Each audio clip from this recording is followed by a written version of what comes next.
Hey, Facebook friends and family, how you guys doing? This is Dr. Bagley here.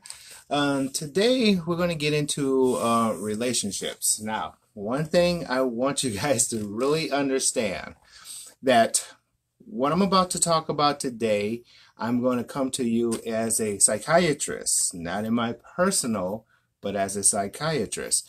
Now, I've been counseling for over 18, 19 years now, and professionally counseling. And so, one of the subjects that we're going to talk to you about, of course, is entitled Attention to Detail. Now, this is weathering the storms or how to have a relationship long term. What does it mean to have a relationship long term? Now, the reason I'm doing this is not because of personal, and I know a lot of you guys know about me, but this is not about me. This is about helping you, or more specifically, 69% of marriages end in divorce, not because they couldn't make it, but because they didn't understand how to make it. And so today we're going to talk about that. If you have any questions, comments, concerns, please do not hesitate in letting me know. But let's get right into it. So let's go to the board. The foundation of where I'm going to start off with is the compatibility. The compatibility is between a male and female. So let me switch it over. So the compatibility is between male and female. There is a compatibility. Now, in all relationships, there's a physical component. This number one, this is a physical component. There's the exterior of body. There's the jobs and work position. And then there's clothes and cars and house. Okay. Then for those of you single, you look at those. Those of you married, you can add on the soul part, personality, character, and emotion. All right, so baseline, man and woman, they're together. All right, so let's go back. Now, when I say baseline, all I'm simply mean is that's just where we're starting. We're not talking about the introduction between two people. We're talking about those who are married more specifically, those who are engaged to be married, and so on. Now, it does apply to those who are meeting someone or who would like to meet someone. But today we're going to talk about how to maintain the relationship in context. Now, first thing we need to understand is number one, the physical aspect of it. In all relationships, let me put this right here. In all relationships, that's the very first thing that everyone looks at. They look at the physical part. They look at the exterior body part of it. Are they in shape? Are they not in shape? Then they look at their jobs and their work. Do they have a job? What kind of job? Then they clothes, cars, and house. Now, let me say this. For all you who are just looking for that, you're going to break up. You're going to end in a divorce. There's just no questions behind that. Now, personality, character, and emotion. What is that? Personality, character, and emotion is emotion is just, everybody knows how I feel. Am I depressed or am I have anxiety? Those kind of things. Characteristic. I have my parents. I treat them this way. I have my job. I treat them that way. I have my my friends. I treat them that way. That's character. Personality says family, job, friends, I'm a nice guy or I'm an asshole. Okay. So emotion, how do I feel about something? Character is family, work, and then friends. Personality is the overall aspect of it. Now, if you're meeting someone for the first time, of course, you won't know the person's personality, character, or emotion side of these things. And this is where questions come in. But for those of you who are married and been with someone for a while, you know these things. You know about their personality, how they are, they're a nice person overall, or they have characteristics, how they treat their parents versus how they treat somebody else. Okay. And then emotion, how they feel about that. So today we're going to talk about from that position. If you know someone and you know their exterior body and their jobs and their clothes, cars, and their style, and you know their personality, character, and emotion, that's the starting point. You got married, you're getting married. Now what? How do I maintain this relationship? Well, it's very easy. We have to do one thing, or two things actually. There's two stages that I want to bring to your attention. So let's go back to the board here. All right. Stage number one, past, now, and goals. So this applies to single, married, stage number one of how to continue. So you have the past, now, and goals. So keep this in mind. And we're going to talk about within the relationship, we're going to talk about the exterior part of the body, and I'll give you some examples of what that means right there. All right. So let me put you here. All right. So there was a couple years ago who came up to me, a single woman, single man couple. They came up to me. What I do in counseling, I talk to them first, and then I individually talk to them, and then I bring them back together later. So she expresses that he's a big guy. She's okay, not big but not small. So her concern was that he's a big guy. So past, now, and goal. I asked her a simple question. The question is addressing his weight. Why is he overweight? We need to look at his past. So in understanding, if you know someone, and I'm just using this as an example, I'm not applying, but just as an example of stage one of how to have a long-term relationship is you have to understand a person's past. And we're using weight as the example. So if they're overweight, why are they overweight? Were they in shape first? And then all of a sudden they were married, then they got a job, and then they just got lazy and so on, and now you meet them? Or did they have a car accident and they couldn't, but they're healed now, and then job just got involved and now you're meeting them? So we have to understand the history or the past of the person to the now.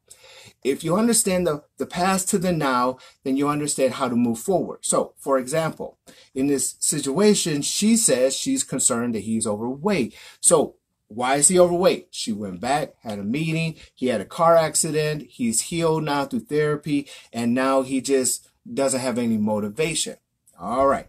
So now, what is your goal with him? Why do you want him to lose weight? Well, because we want to have this future together. We want to have grandkids together, raise our grandkids. We want to travel. We want to do things. And in doing these things, I don't think his physical side of him is going to keep up. Goal. So she understands his past. She understands the now, of course, and she has a goal of why. She wants to have him lose weight. So let's go back to now stage two. Stage two. A man has to have a purpose. A woman has the will. Now, what is the will? It's the soul of the purpose. So if you understand stage one, past, okay, he had a car accident. He's now there. This is where he is now. This is what I wanted to do. This is why I want him to lose weight. Okay. Then my instructions to her is, what's the purpose? And then you're the will, the soul of the purpose. Okay. This is stage two. So let me go back. All right. So here's the context, guys. She then has another meeting after we talked about this. She then has another meeting and says to him, I like you. I want to be with you, but I'm afraid that if we continue down this path, you're not going to make it. Your health is not going to be there. And so therefore, I just really want to know if we can work it out for you to start losing weight. Now, to some women and some guys, depending on how they said this, what she really gave him, because, and only because he likes her, right? He wants to be with her. What she gave him was purpose. What she gave him was purpose. He has now a purpose to lose weight. Before, there was no purpose. It was just him working. He had a car accident. He went to therapy. He's now healed, lazy, work. Now he has a purpose. He wants to be with her. She says, I can be with you. Let's do this together because this is our future. We want a future together. This is our future. And I have concerns that you won't be able to keep up or you're going to die soon. Okay. Purpose. She just gave him purpose. Now she's the will of that purpose. If the purpose is to lose weight, she has to then work with him together they're going to lose weight.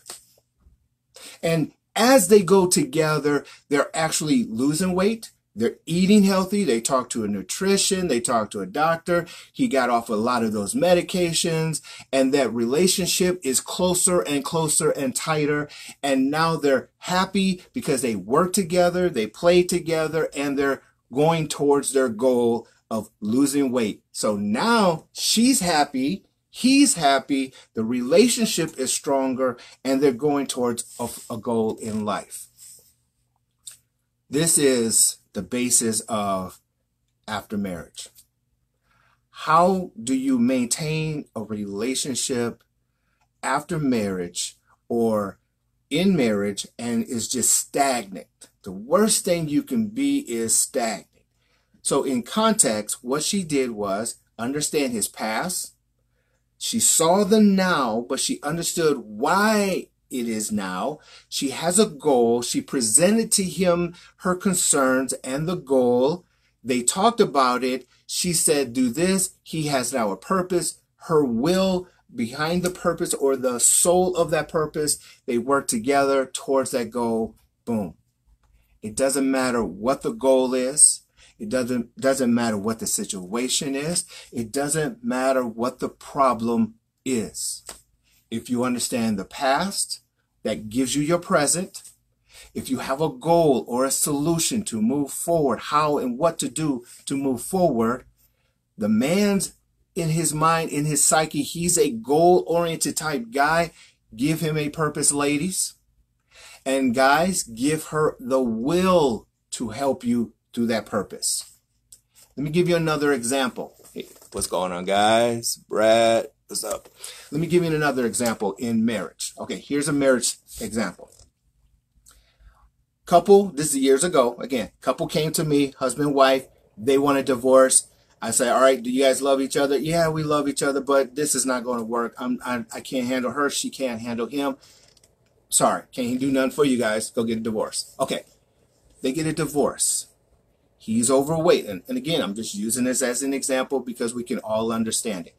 He's overworked. He's a fun guy, a laughing guy. He's out there. He's doing what he's doing.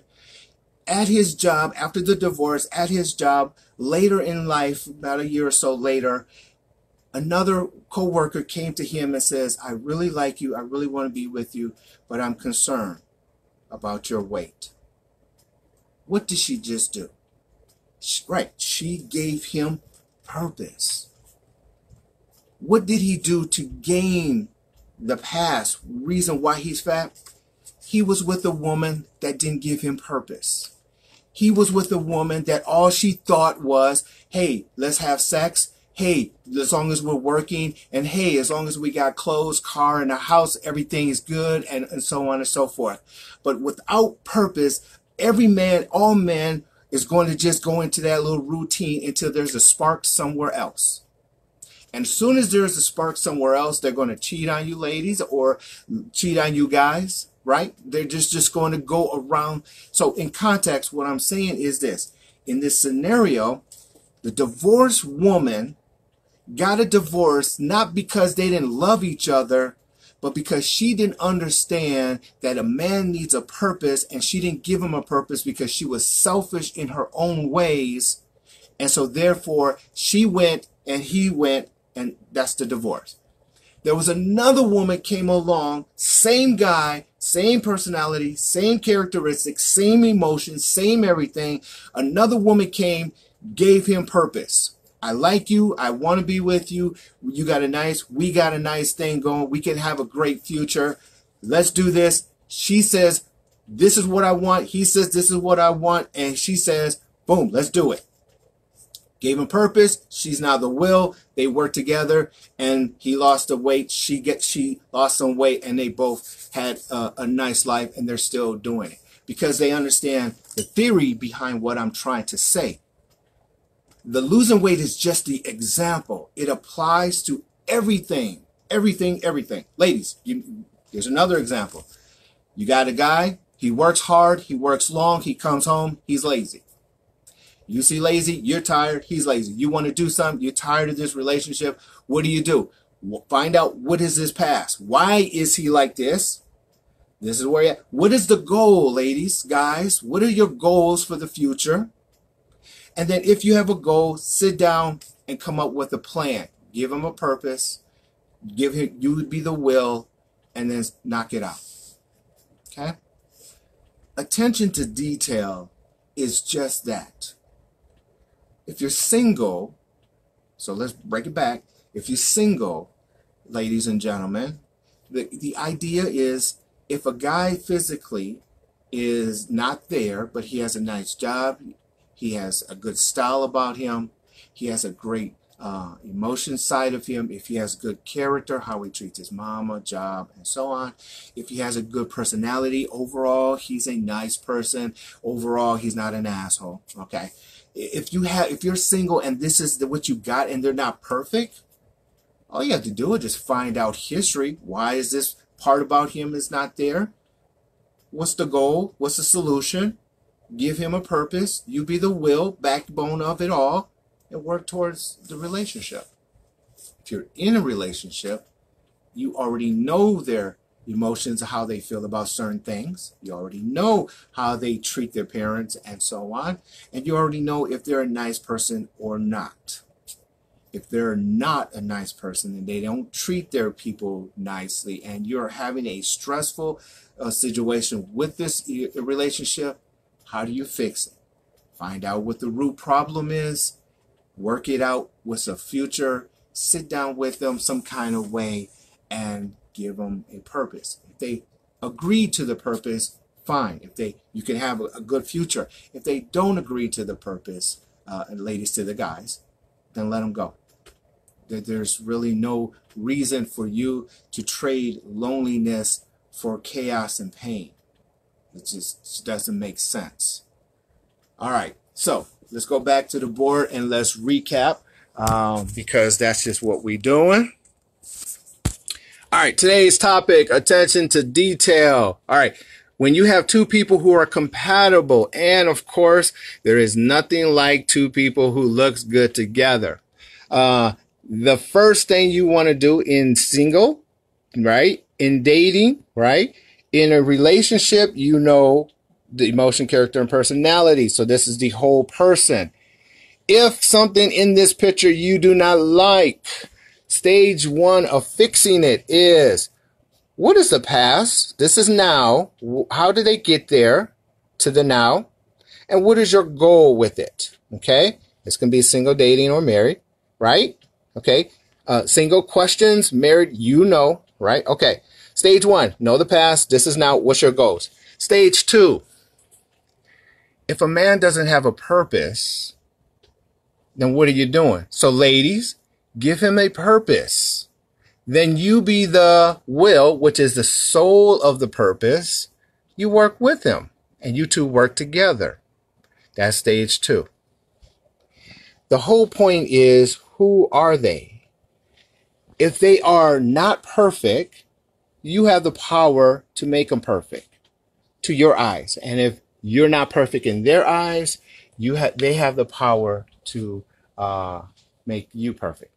But there's no exception to the rule. It applies to all things and everything in relationship. If you only look at them for what they have, in time, you're going to get a divorce or separation.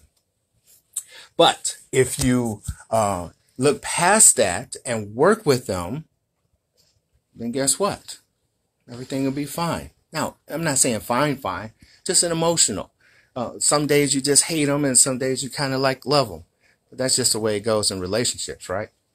The whole point is how to maintain a relationship after you get one. That's the whole point. Understand the past so you can relate it to the now. But if you don't have no goal, that's stage one. If you don't have no goal, it doesn't matter what you do.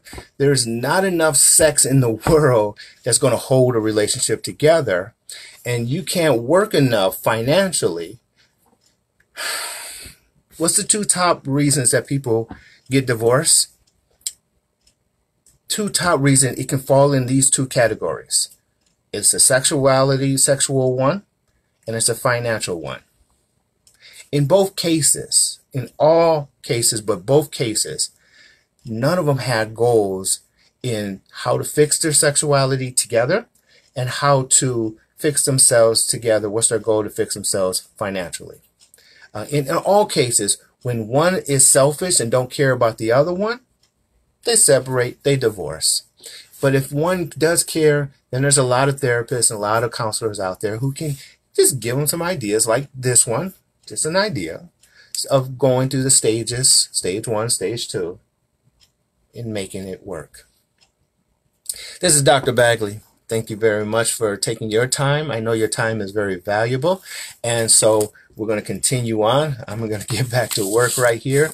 If you have any questions, comments, or concerns, please let me know. And I'll be more than happy to talk to you guys later on offline. Also, I'm thinking about doing a workshop because this is a subject that's really addressing a lot of people who are married and whose relationship is stagnant. And I want to try to help them move forward within a relationship. And again, like I said in the beginning, don't look at me as the example. I'm a counselor, psychiatrist.